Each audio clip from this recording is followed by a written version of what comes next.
Первую литературную беседу посвятили политику и писателю Номану Челебиджихану и его произведению «Карлыгачлар дувасы» «Молитва ласточек». Возможно, это самое сильное произведение всей нашей литературы. Именно поэтому мы остановились на нем.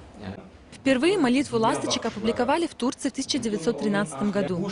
В рассказе описывается учеба детей в медресе. Старая система обучения сложна для ребят. Чтобы заинтересовать учеников, наставник постоянно повторяет: «Это читают ласточки, это их молитва». Автор призывает всех к молитве, которая вызволит из мрака и осветит путь.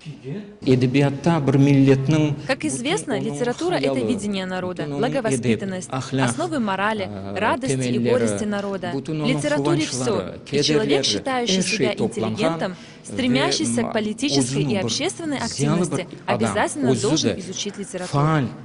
Литература — это все, и психология, и история народа, и источник знаний, который дает нам ответы сегодня возникших вопросов. Литературные салоны будут анализировать не только классическую литературу, но и современную периодику. Ребята сами выбрали тему из опубликованного в журналах, газетах и сайтах и представили этот материал всем нам.